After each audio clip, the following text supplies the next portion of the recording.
What's going on, everybody? Welcome back to another episode of the Mindshare podcast. This show is sponsored by Kits Keep in Touch Systems, a two-time international award-winning marketing suite for sales professionals.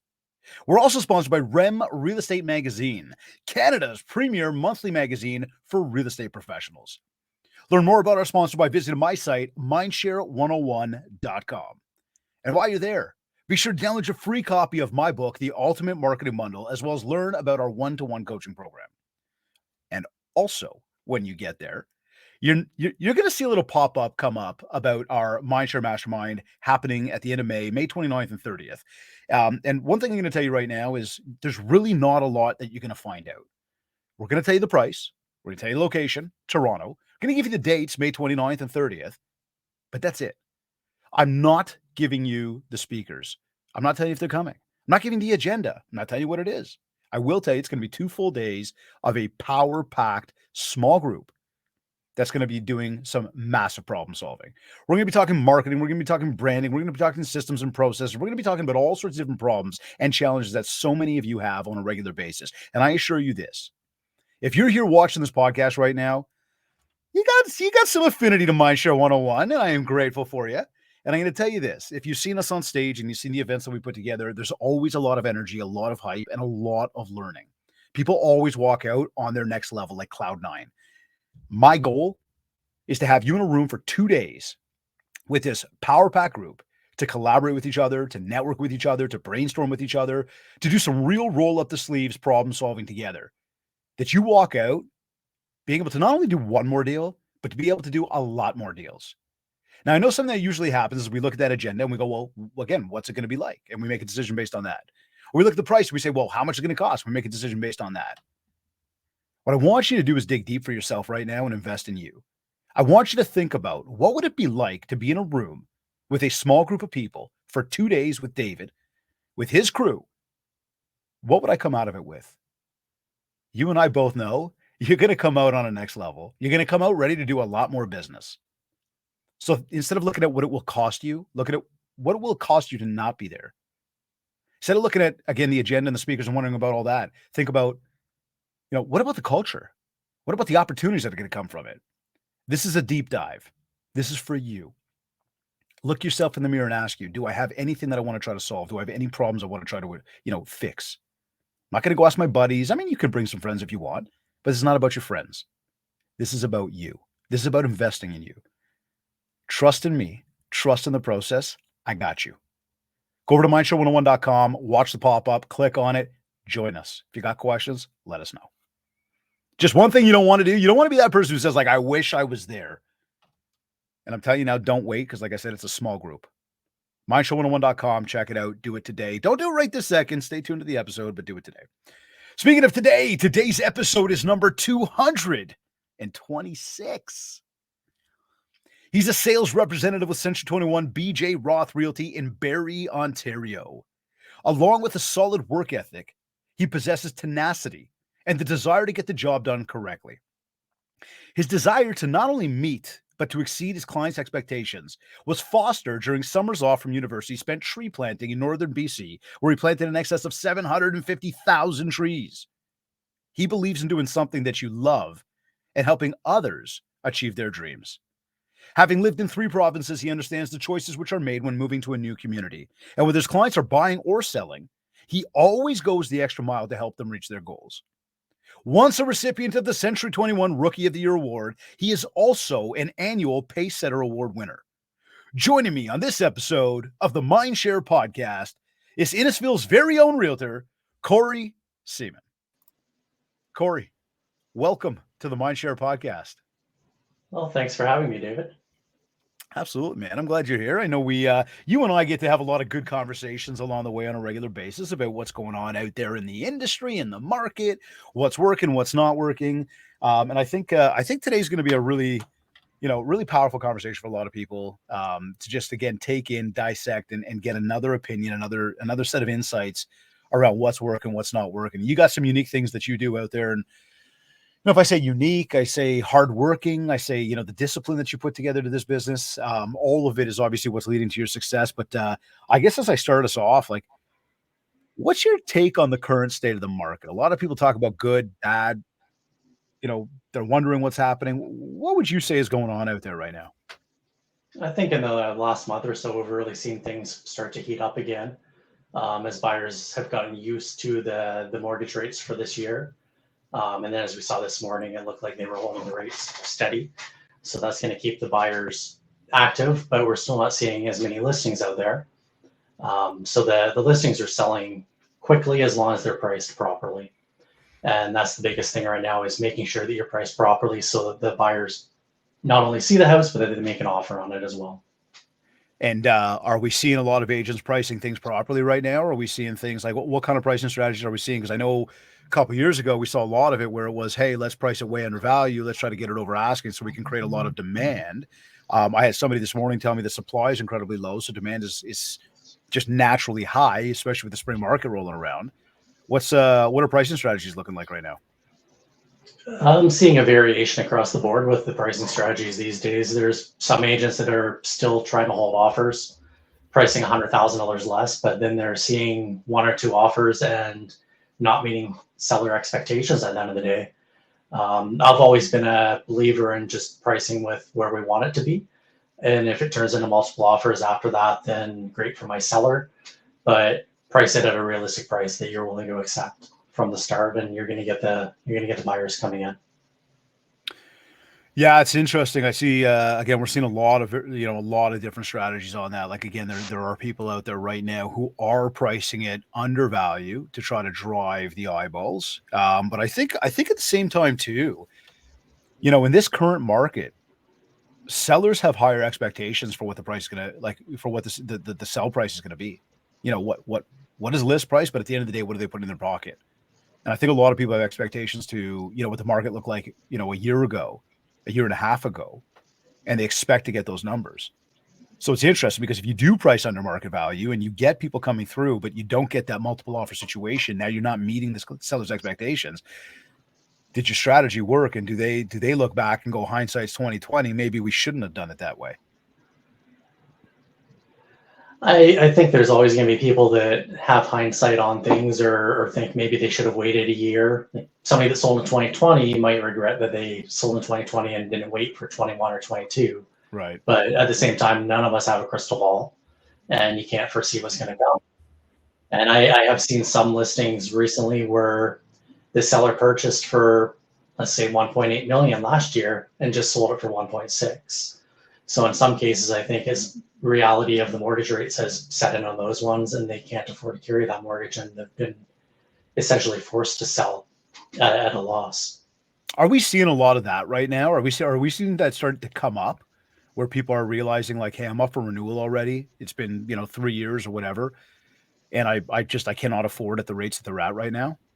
I've definitely been taking a lot more phone calls in that Yeah. regard lately, largely from people who have tenanted properties.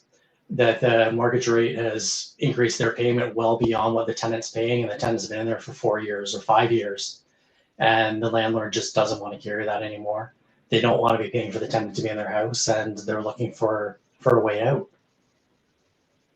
Interesting. Yeah, I think we're going to see more of that over the next, 12 to 24 months personally. I think again, that 3 to 5 year renewal, depending on when people bought at the height of the market, lower rates. I think that as things start to come up, I just 1 + 1 = 2. There's going to be people that can't afford. I asked that question a lot prior to it happening. Where are people getting the money from? We're now there. I still don't understand where people getting the money from. And I think that when people have to renew at a higher rate, it's going to cause people to have to get out. And I fully agree with you on that. That we're in that period where the people who bought in 2018, they are up for renewals now, and it's a much different reality with rates than it was at that time. And if they were already maxed out on what they can pay for the house, they're beyond maxed out if they were on variable or just up for renewal, and they need to look for the cheaper options. And a lot of people are looking at moving out of province as a result. Yeah, I'm hearing a lot about that as well. People going out west, people going out east. It's people are getting out of Ontario, that's for sure. It's an expensive place to be. But I will say this: I was in BC last week, and gas prices for regular are $1.85, which made me feel a lot better about our $1.56 that I'm seeing today here in Toronto. So, but What are people telling you when you're speaking to them outside? If you're doing your calls, I want to get into the marketing stuff in a few moments here, but as you're having conversation with people on the overall, would you say that people do want to move? They don't want to move?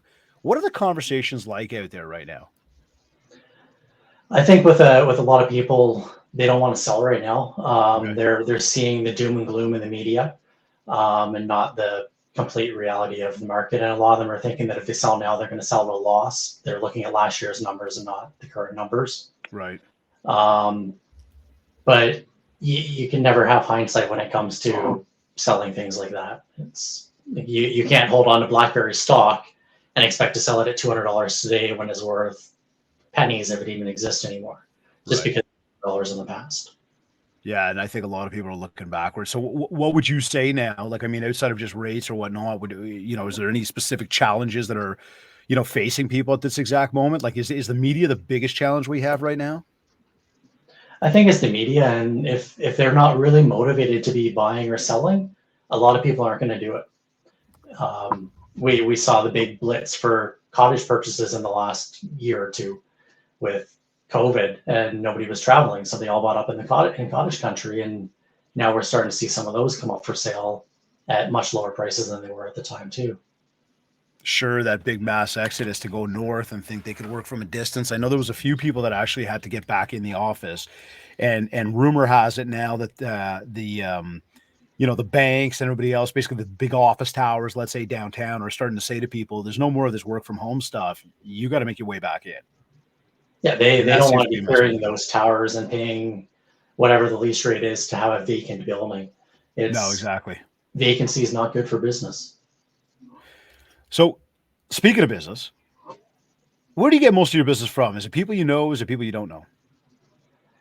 For me, it's a mix. I've got my database that is getting probably a lot more touches for me than a lot of people put in their database. Yeah. And then I'm also supplementing that by adding new contacts to it all the time largely through old school methods these days with the cold calling and the door knocking. And as you always say, being a hunter and not an order taker. Yeah, that's a big one, right? I had that conversation with somebody as well this morning, just talking about, when it comes to prospecting, what can we be doing to prospect more? What can we be doing to keep ourselves busy?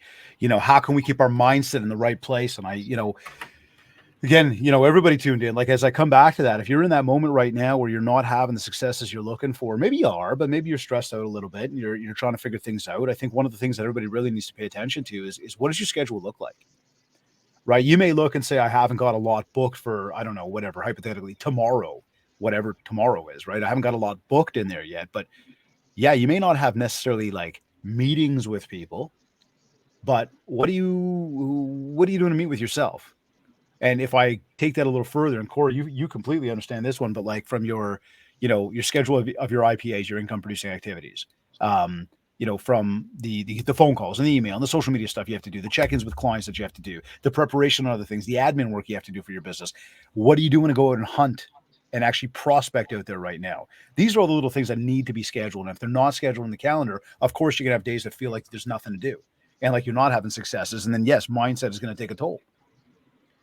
Right. But you just labeled off some of the old school methods.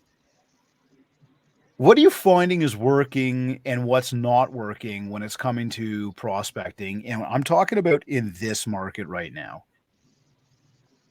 I'm finding that the people that like want to rely on social media for prospecting probably aren't getting the results they might have in the past, Why? and be a lot more direct and approaching the potential leads that you want. And if you want listings, you need to be out there. You need to get a good pair of shoes. It's nice and sunny today. Oof, Uh, today's beautiful. and get out and start knocking on some doors. You don't even need flyers. Just take a handful of business cards with you, introduce yourself. Don't ask them if they want to buy or sell at the door. Nobody wants to be talking about that, but just introduce yourself and say that you're an agent that lives in the area and you would love to help them if they do want to make a move. And even with cold calling, it's the same thing. I know when I'm making calls or when I'm door knocking that there's a certain percentage out of 100 that will answer the phone, that will answer the door. And then for every 100 contacts, not every 100 people I call and don't answer the phone, or that I knock on and they don't answer the door, for every 100 people that I actually speak to, a certain percentage of that will say that they would like to do something in the next year. And then a percentage out of that wants to do something a lot sooner. And if somebody says that they would like to do business in the future, then great. What time frame are we talking about? And they get added into the CRM for whatever way I deem is appropriate for reaching out to them after that point. And as we both know, follow up is key in this business. Oh, absolutely, man. Now let's go back to this for a second. I wanted to ask, like, as you were saying about, what isn't working right now. When we look at this market at the moment, you mentioned about social media. If we're waiting around right now, tell me more. Why do we feel that social media is probably not the be all and end all of our prospecting strategy right now? I think a lot of people are just they're inundated with seeing ads on there, whether it's for real estate agents or other companies. There's too much advertising on there, and it all just kind of blends in the background and gets tuned out completely. If I go on social media, usually it's Instagram. I largely avoid Facebook, like it's the plague these days. But when I go on Facebook, all I see is ads. I'm not seeing the stuff I want to see, or I'm seeing negativity from people, and that's not how I want my life to be based around. Right. So I just tune all that out. What about Facebook is just, why would you say it's such a negative place right now? I think there's a lot of people that like to hide behind keyboards Mm-hmm. I agree and with that one. spout their mouths off on there, and especially on community groups or other groups.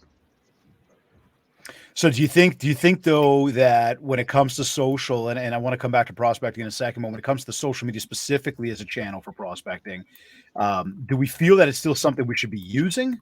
We should still be present, but maybe not spend as much time in there? I agree with you on that. I think we do need to have a presence on social media.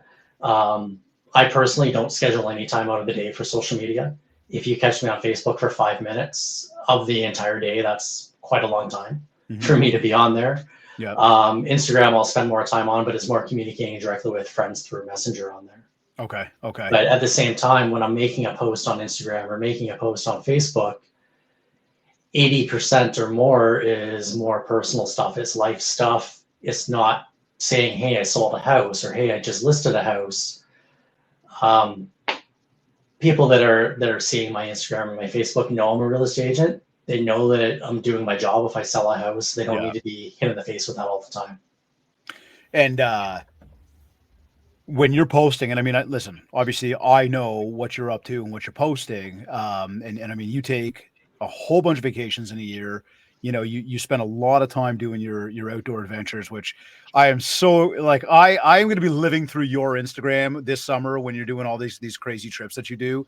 I mean, like, folks, if you don't know this guy, he will literally jump in a canoe, travel like hours north by himself with his dog, get into a canoe and go in like backcountry camp, again, solo. And the photos you take, the experiences you have, I mean, I get to hear them like, one-on-one kind of when we're on the phone together, but that is some super cool stuff. And the beauty is, especially as a big part of today's conversation, is that because of the prospect and because of the follow, because of the way you work your database, you don't miss a beat when you take these vacations. You come back and your business is still running, even if you've got no connectivity for a day or whatever, depending on how far north you are. You're still in control, and you still got business coming in. And I find that impressive in and of its own. So just painting that picture for everybody as we come back to the idea of social. I guess where I'm going with this is that I agree with you. It's a necessity. We should be there. But we don't want to spend every waking moment behind the keyboard and hiding behind that. We want to be out there talking to people. And you're leveraging it very much to talk to other people. You're also putting up a lot of lifestyle content. We'll see a lot about your puppy. We will see a lot about, the trips that you take and the adventures that you go on, and kind of like the little teasers of like where you're mapping out to go next, right? Like we see a lot of that stuff. And I would imagine, I guess maybe I would ask you, does that attract your people? Do people connect with you because of that? Do they tap into these posts and want to know more? Hey, where you going? Does it make conversations? There's definitely a lot of people that come to my pages for that content. Yeah. And like when I go on my canoe trips, we're not talking Algonquin Park. We're No, not I know. talking places where I see people. If I go on a canoe trip on Canada Day and I see two people, that's going to be a lot of people on that in that area because I'm going pretty remote crown land backcountry that Yeah. isn't very well traveled. The portages are unmarked. Campsites might be pretty rough. And you see the glamorous stuff on the pages, David. You don't see these in waist deep mud or looking at a cliff that I need to scale that's 20 feet up to get to the next lake because there's a massive waterfall beside it. Or when you're just canoeing It's along still and like anything. It's still like anything else on social media where it's curated, and you see what the creator wants you to see. And maybe I sure. should post some of the less glamorous stuff, but Well, I mean, how are you going to pull your phone out when you're rescuing two people from a capsized canoe in the middle of a ridiculous storm, and you actually help them get to safety? Because had you not been there, they may not be here. I don't know where you well, pull your with phone out in that, those moments, but I remember that story. I I have a satellite communicator device attached to my PFD, and I wear my PFD 100% of the time when I'm on the water. I think it's kind of reckless if you don't. But yeah, that was mid-May last year. Two people with no canoe experience, not wearing the PFD. I watched them capsize in the middle of a lake because they tried crossing when they really shouldn't have and got broadsided by waves. Um, Dragged her to shore, which took quite a while, and she was borderline hypothermia at the time when she got on shore. And by that time, I already engaged the SOS button on the satellite device. And I think it was about 15 to 20 minutes after that when wardens arrived in a powerboat. So I think both people were very fortunate to be out of the water as quick as they were. But like I said, she was borderline hypothermic by the time she got on shore, and it was a scary situation until the wardens took control of it. Yeah. Well, I'll tell you this: if I'm ever going like north and like I would want you there just to make sure that like we survive. Well, I've had a couple of situations where I've lost a canoe, and had to use the satellite device to order basically somebody to come up and find an extraction point to get our group out.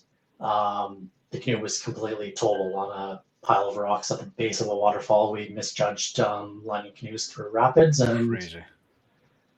that was a scary and traumatic time, but everyone survived. You see, and this is okay. Now, the reason I brought this up was just to again come back to the fact, and we talk about social, because I understand your view on social, and you and I have a very similar view on that. We don't want to spend too much time aimlessly scrolling. When we do post, we're going to try to post, some personal stuff and share with people who we are, and that is going to attract people. And so as we come back and sort of circle this back to the prospecting point of it, social's one channel, and it's leveraged to connect with people and share about who we are.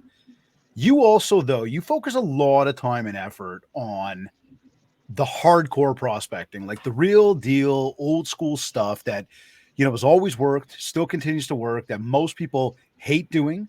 Most people, they hate going out and doing it, and they hate being the person on the other end of it. The reality is, though, we're still seeing a lot of rewards from doing it. And both of those are words that I'm going to use right now that a lot of people are going to go and sort of gasp, but like cold calling, door knocking, you do a lot of both of those and you see a ton of business from them. Tell us a little bit more about that and why it works so effectively for you. I think to do either one, you need to have a thick skin.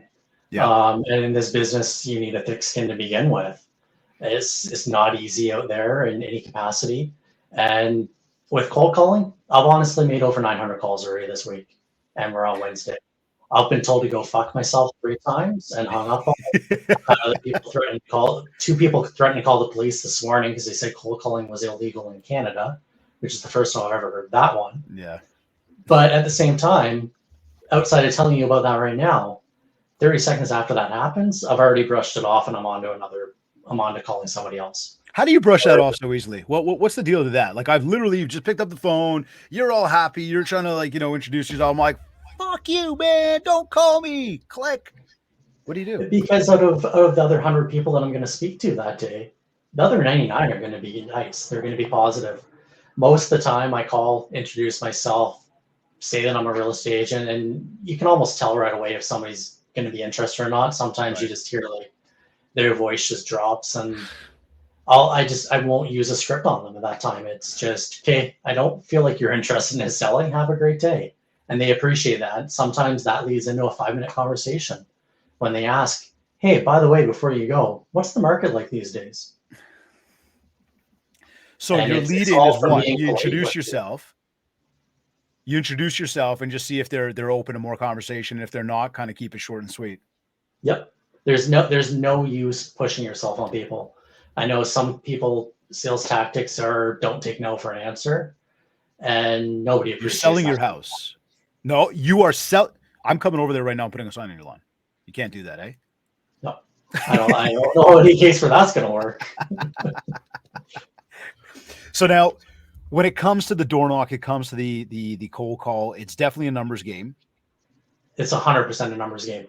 And I've seen other agents basically in tears crying because they made 45 calls and nobody answered the phone. Right. And then they're asking me how I'm having success. And it's like, well, I made 200 calls and 25 people answered the phone. But yeah, I did go through a period where 50 people in a row didn't answer the phone. But every time somebody doesn't answer the phone, every time it says number not in service or somebody answers says they're not interested, every no is one step closer to getting a yes. Oh, I And agree with that 100,000,000%. it's purely a numbers game. Okay. You just have to be willing to put in the time and commitment to hit those numbers. And that's the beauty, because most people won't. Most people are already done cold calling and door knocking for the year because they had no success on the 45 calls or doors that they made and knocked on.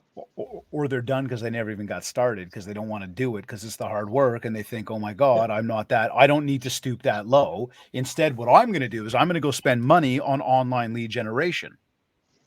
Well, and they think that online lead generation is working. That they're actually working when they do that. You spend 5 minutes putting together an ad, and I've done my work for the day. Now all the leads are going to come in. All you're doing is throwing money into the wind at that point, and you have to schedule the hard work. You have to do the hard work if you want to be successful. And you look at who the top producers in this business are, and they're not sitting there on Facebook groups all day. They're not wasting time on social. They're out there putting in the work and doing what it takes to be successful. And they just don't have the time to be doing that stuff. I'll double down on that right now and say working the this. phones. The other day I was speaking at the Buzz conference, and there was a lot of people in the room, and I kind of went on attack a little bit about all that stuff and the hoopla of, the smoke and mirrors, the bright shiny objects. Here's what was interesting. I had a lot of amazing feedback when I got off stage from a lot of folks who came up and said, man, you told it like it was, you're saying the truth. Like, that's what people need to hear. Now, I had that from a lot of different generations of agent. Okay. We had people that have been in business a long time, people that have been in business a short time, people that are younger, people that are older. Here was the one kicker, though. A lot of the folks who've been in the business for a number of years, we're talking those top producers you just mentioned. I'm talking about the top 1% to 2% in the country, who are all sitting almost front row in front of me because they're not new to this stuff. They're not worried about sitting at the front. All of those people came up to say, man, you told it exactly how it should have been told. People need to hear that message.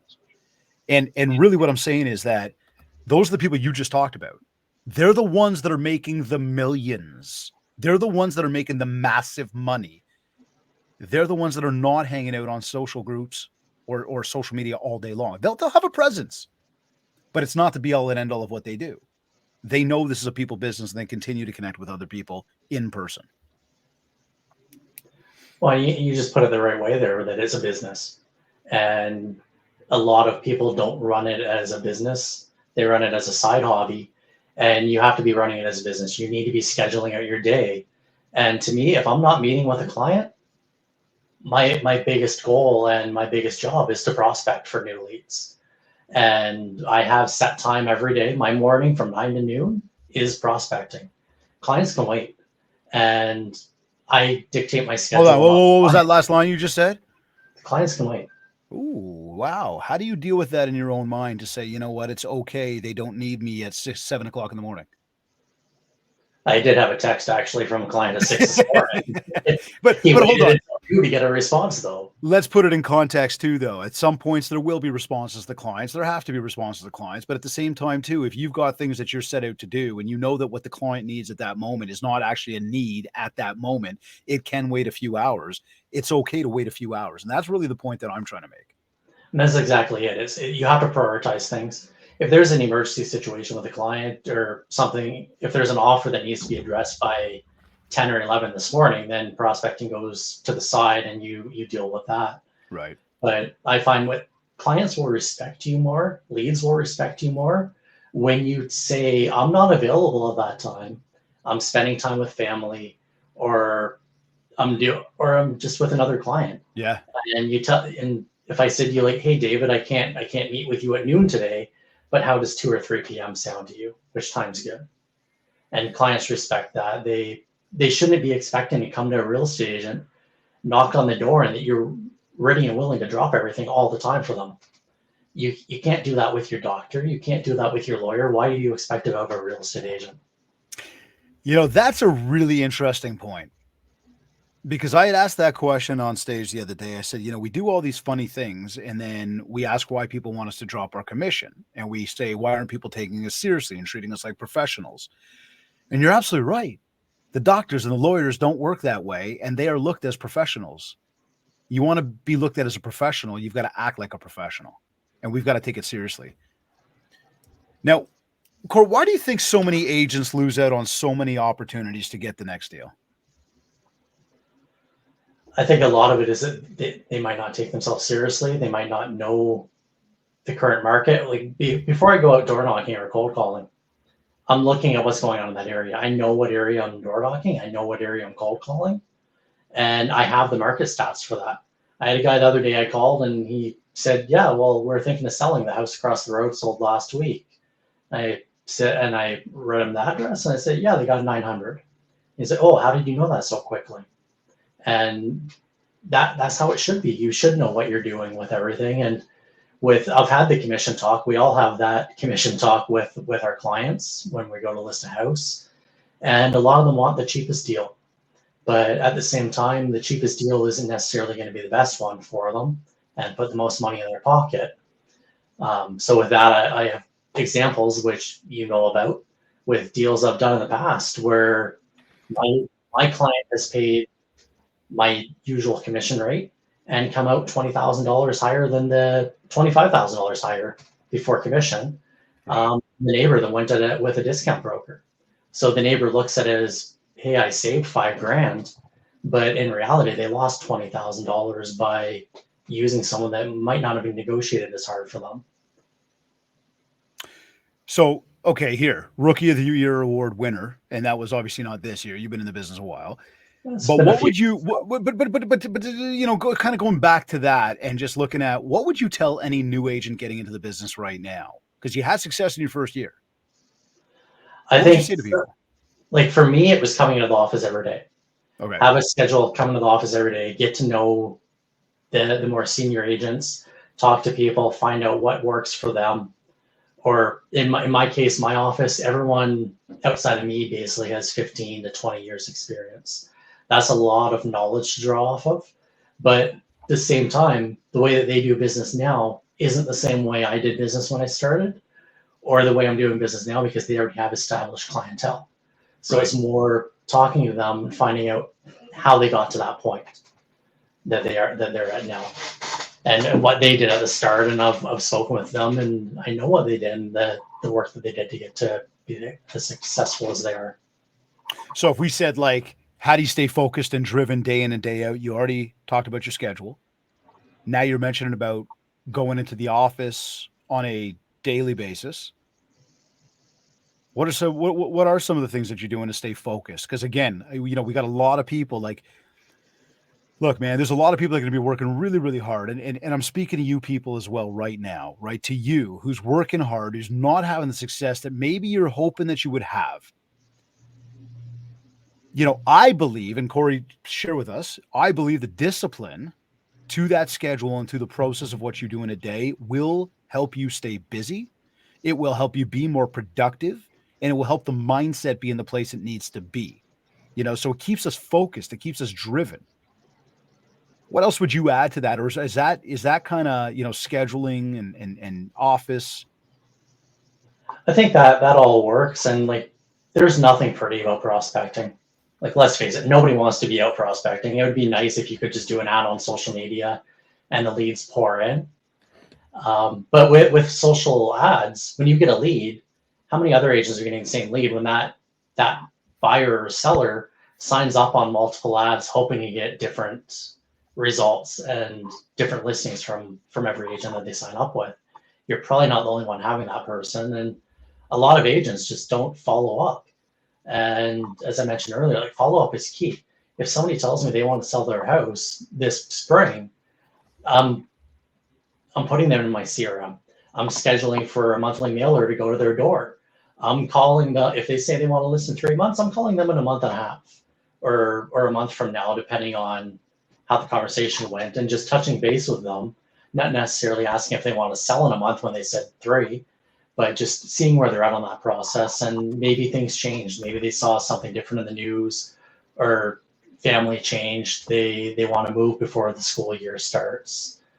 Like, there's always going to be different factors. And as you know, I was sick for a large part of March. Mm-hmm. And there was one lead that I didn't follow up on, and they ended up listing with somebody else.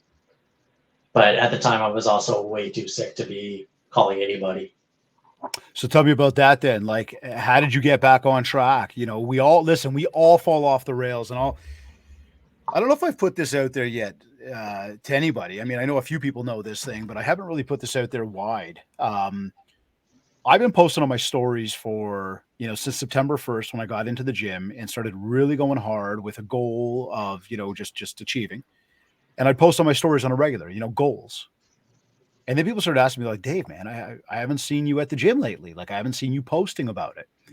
And I literally just got back to the gym yesterday after a 4-week hiatus. And that wasn't because I fell off my discipline, but that was because I suffered a concussion at the top of the month. And I've been nursing that for the past 4 weeks. And that, for anybody that's gone through that, wow, like just unbelievable how it takes control of your head, the physical, the mental. It is, I won't get into all the details about it, but it can be a whirlwind, and it took me some time to physically get back.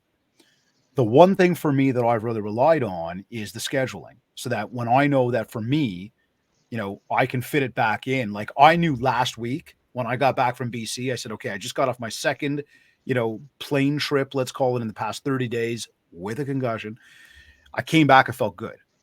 Worked all weekend doing maple syrup, lots of running and hiking and chopping wood and, whatever. Felt really good. So I said to myself, that's it. I'm going back to the gym this week. And so last week I scheduled it in for this week to get back there. And I've been back there twice now since I came back from the cottage. Tuesday, Wednesday. And I feel amazing. Now, for me, getting back on track is putting in the schedule. What do you do? Because, like, you got sick for a little while. Again, those trips that you take, that you go on, which you're going to completely disconnect from society when you do them. We got to get back. When we get back, how do you do that? What are you doing? With recovering from being sick, I found even with scheduling things, it was a lack of energy, and it was just trying to get done as much as I could each day, and still have the energy to function afterwards. And it was a gradual process. I was in Nova Scotia for a month back in the fall, and that was only supposed to be a 2-week trip, but I tore up some ligaments in my one foot, and driving a manual transmission car was a little difficult when you can't operate the clutch. And a 2,000-kilometer drive is way too far to go at that time. I had my laptop with me. I was still able to conduct business, and then anybody that needed anything in person, as I do with my canoe trips or anytime I go away, I speak to somebody in the office first, talk to them about what clients are doing things at the time, what files are on the go, what's closing, what might be coming soon, and keep them aware of what's going to happen, and then just have them take over or do the showings. And the big thing too is communicate with the client, especially when I go on those canoe trips. If I'm gone for 10 days with 0 reception, the client doesn't want to be trying to call every day. They're going to find somebody else after the first or second day of calling or texting or emailing and not getting a hold of me. So they need to be aware of what's going on, and that if I don't answer the phone, this is where I am, and give this other person a call, and they will take care of you to the same capacity that I can. So it's the schedule, it's the preparation, and it's the coordination with somebody there that can support you when you're not physically present. And communication. Right. Yeah. Huge. Huge. Yeah. Communicating massive. Right. So now, as we talk about these awesome adventures and sort of, falling off or not falling off, but, going off track, coming back on track, we've just talked about obviously how you keep up with business at the same time.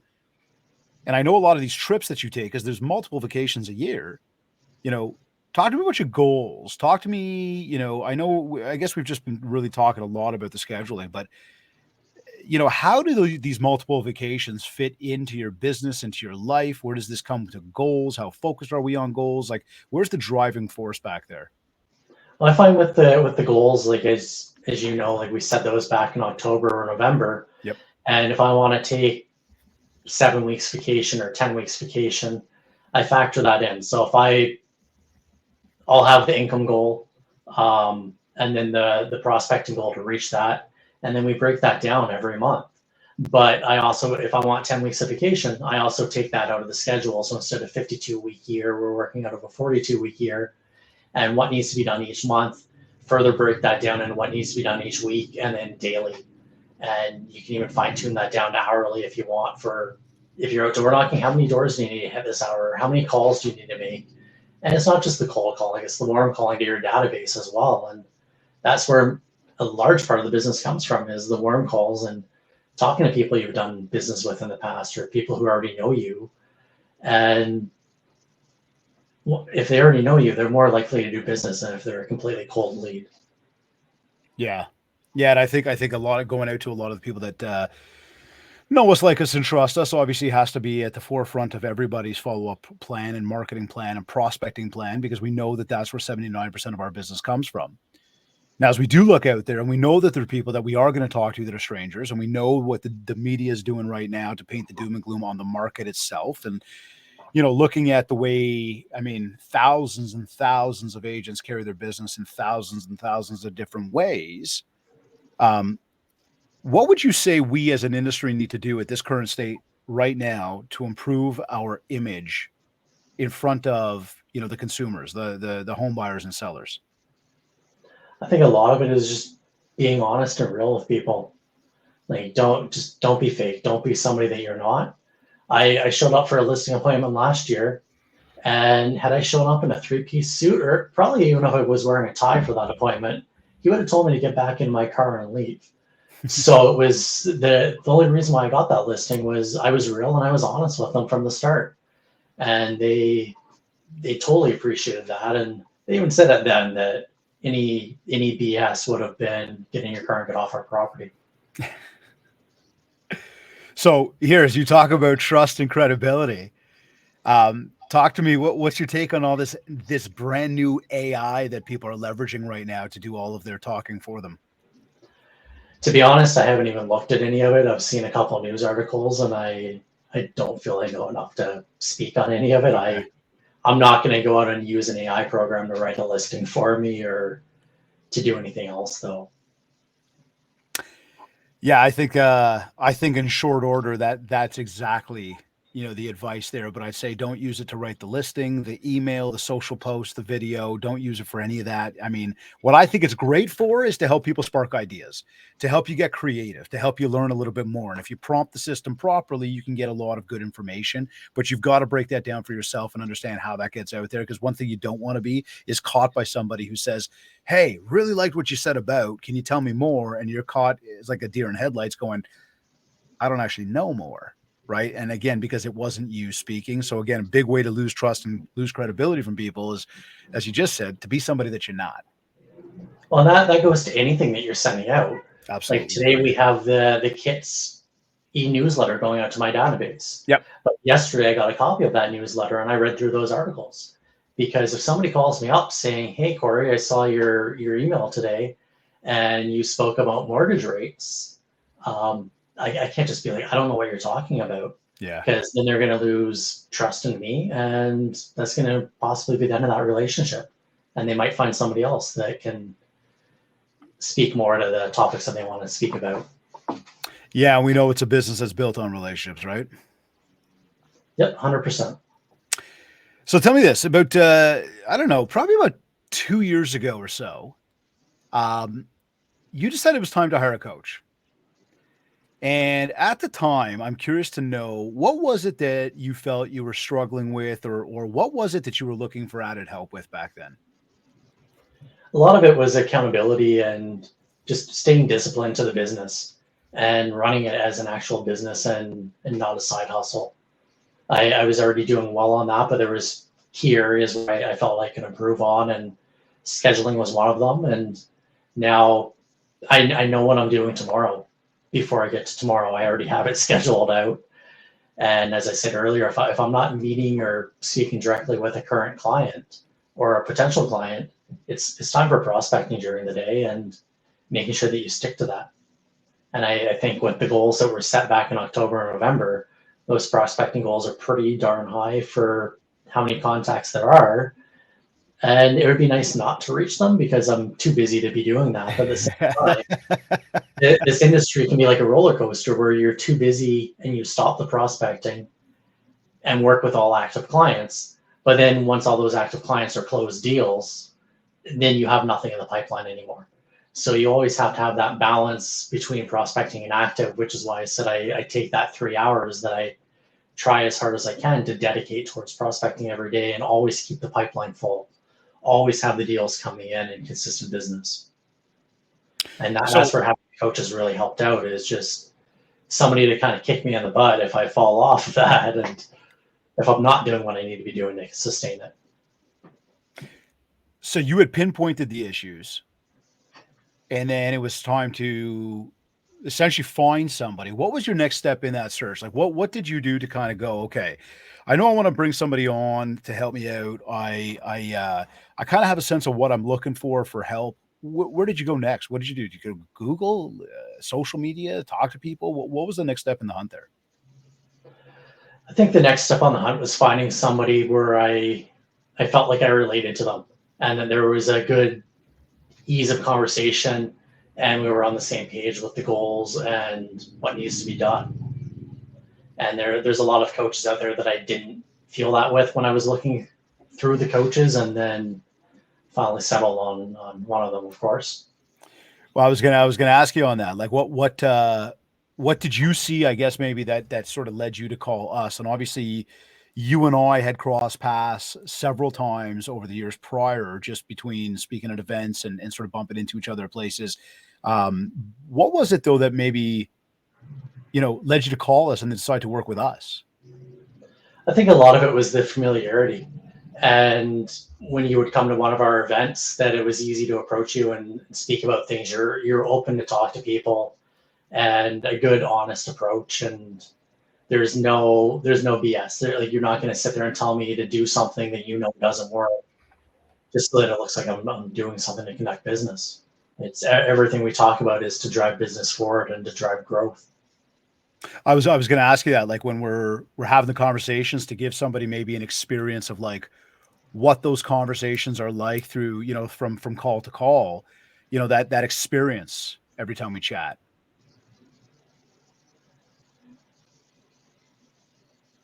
What would you say that experience is like?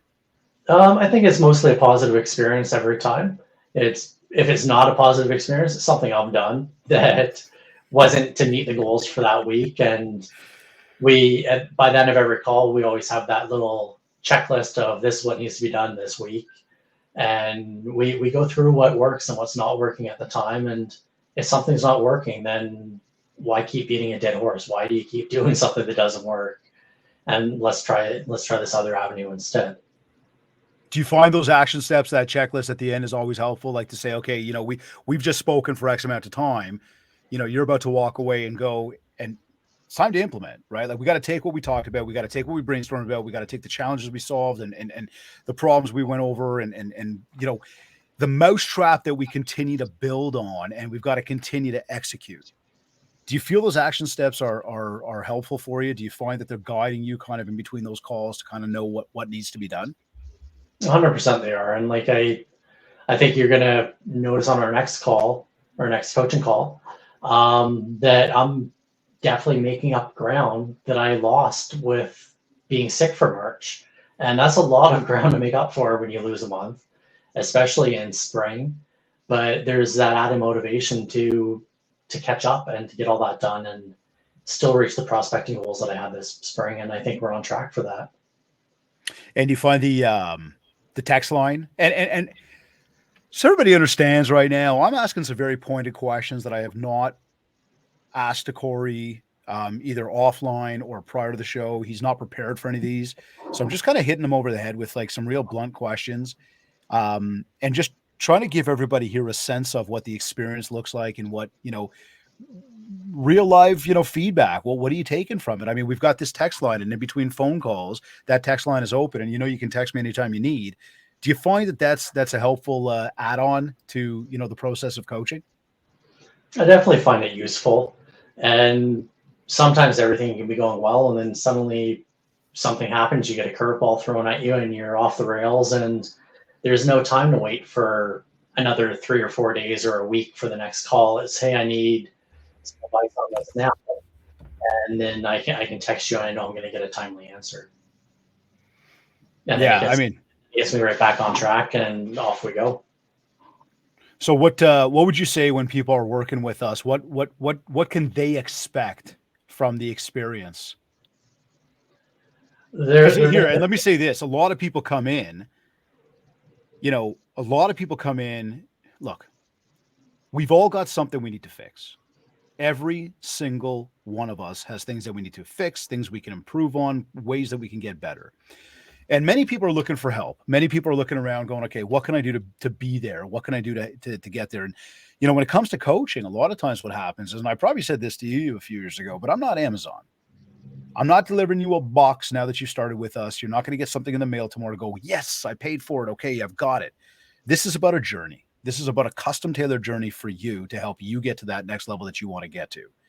And I think a lot of people are hesitant because they don't know what they're going to get. They don't know what it's going to shape out to be. What would you say to people who are sitting there on the fence about coaching, who are sitting there on the fence going, I need to find somebody, I need to improve, or I need that accountability?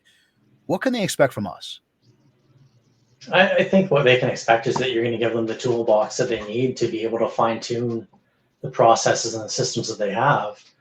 And like anything else, everybody can fine tune what they do. LeBron James has a coach, Connor McDavid has a coach, and these guys are at the top of their profession, but they're still working with somebody to fine tune the process all the time and bounce ideas off of. And in business, you have to have that. And you give us the tools that we need, and then it's a matter of just working with those and making everything better. I already knew I needed to be scheduling everything or be doing the prospecting, but there's the accountability that comes with having the coach on that as well. And are you sticking to the schedule? Are you doing the steps you need to do to be successful? Cool. And if I'm not, then kind of get rained over the coals for it a little bit. We're gonna hear about it for sure. But I mean, look, we need that push, right? We need to take ourselves to that next place. And you said that well with LeBron and with Connor. We look at some of the best business people in the world, musicians, artists, business. They've got coaches, they got people pushing them. And I think that I was very fortunate, as I started my, the speaking career side of mine, that I had some really amazing mentors that were there for me, to pump me up and to share with me and to teach me, to help me get the tools and cultivate those tools I needed to go to my next level. But they were also the first people to tell me to sit the fuck down, right? Wipe the smile off my face and get my shit together because I got things I need to fix. And those happen in closed rooms, closed doors, but you come off and you're feeling good. And, all of a sudden they're like, okay, don't ever do this again. And you're like, oh my God, like I did that. They're like, yeah. I'm like, in front of a whole room of people, I said that. They're like, yeah. I'm like, oh my God. And you learn. And I think that just having that guidance, that mentorship for any of us is absolutely crucial. And man, it. We love what we do over here. We work really, really hard to try to help you get to your next level, and everybody that we are so grateful and fortunate to be able to work with. I mean, for me, my coaching clients are right up there at like number one in my world. It's important that, you're hitting those levels you want. I take a lot of pride in that. I thank you, and I thank every single person who entrusts in us, to do that and to help them with that. So, end of the day, how do you know it's been a successful day for you?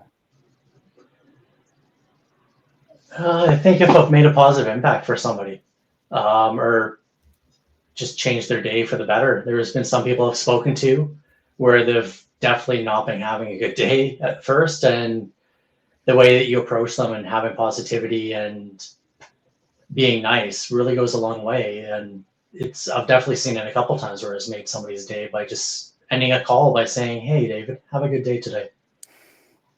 That's awesome. Good. You see, again, once again, has nothing to do with money. It is all about helping other people and making people smile. Cory, give some final words. Anything that you could share with anybody to help them get out there, build more mind share, just some parting words so that they can go out and, get some more market share. I think as I said earlier, it comes down to doing the prospecting, especially this time of year, and have the thick skin. Don't worry about what somebody says to you if it's negative. Most people are going to be positive when you speak to them. And don't be afraid of failing or don't be afraid of somebody saying no, because the more no's you hear, just puts you one step closer to getting a yes and getting signed paperwork in hand. It's a great piece of advice right there. The more no's you get, the closer you get to a yes. It's awesome stuff, man. I'm really excited for all the success that you're having and the fact that the wave is happening for you. I'm also really super pumped to be able to follow you over the next number of months as you take these incredible vacations and these journeys of yours. Where can people find you if they want to connect with you to speak further, if they've got, if there's referral opportunities to share with each other, or if they even want to just follow the amazing adventures that you take throughout the year? I think either directly on my phone or through Instagram is the easiest way. So What's just the Instagram don't really handle? use Facebook. Cory.Seaman.C21. Cool. Make sure you check him out, follow him on Instagram, visit the website, connect with him. I can say personally, a very down to earth individual.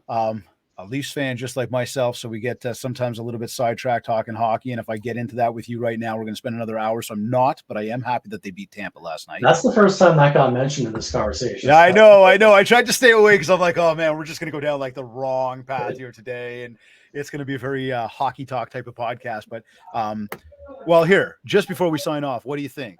Leafs, are they going to beat Tampa in the first round? 6 games. 6 games. Ooh, you're the second person to tell me that today. Somebody texted me last night. He says to me, or this morning, he's like, "Hey man, what a game last night." I'm like, "Ah, yeah, it was good, but it's always got to be a nail biter." And it bothers me because we're going to the into the playoffs against these guys. But the nice thing was that they were able to hold it down and actually not concede a tying goal at the end and actually win the game in regulation time. So, Well, and here's a bolder fingers prediction, crossed. David. Yeah. I don't think Boston makes it to the second round. Oh, I'm kind of with you on that. If we Whether they play learn from Florida last I year, think right? Boston's already playing at their highest level. Every other team's going to step it up in the playoffs, and Florida and New York are built for it. Oh, it's exciting, man. Well, let's see what happens. Cory, thank you, man. Really appreciate you joining me on the Mindshare podcast today. As always, a pleasure. And I will talk to you again very shortly, my man. Thanks for having me, David. Thanks, bud. You are either listening to this on one of your favorite podcast platforms. Maybe you stayed tuned, to watch it live with us. Maybe you went to my website, mindshare101.com. And I want to remind you, while you're there, be sure to download your free copy of the Ultimate Marketing Bundle, which is our 31-page ebook. It's got a 90-day social media content counter, all of it in place to help you build more mind share so that you can get more market share. A reminder as well that if you want to talk about personalized one-to-one coaching, an in-person keynote talk for an upcoming event, and or ongoing virtual training, just get in touch with myself, get in touch with my team. We'll set up a consultation call, learn more about what you're looking to achieve and how we are going to help you do just that. Also, make sure to get registered for a small group mastermind taking place on May 29th and 30th in Toronto. This is going to be a 2-day powerful day, two powerful days of collaboration, networking, problem solving, energy, empowerment. I can't even explain it. I don't have the words for it, but you've got to be there. Again, go to mindshare101.com, check that out. And of course, please, when you get a quick moment, which is going to happen in about 2 moments, don't forget to leave a review for us, www.ratethispodcast.com/mindshare101. Be super grateful if you give us just a big 5 stars and a nice review about how amazing we are. That's all, just a little ask, but no, seriously, genuinely, ratethispodcast.com/mindshare101. And of course, if we haven't yet, let's connect on Facebook at Mindshare101 and on Instagram at David Greenspan 101. I want to take a quick moment to once again thank Kits Keep in Touch Systems as well as REM Real Estate Magazine for sponsoring today's episode. These are 2 powerful companies, and again, powerful is definitely the word of the day here, but go over to my website, mindshare101.com. You can learn more about both of these amazing companies. Now they will help you and your business. This has been another episode of the Mindshare podcast. Thank you for tuning in.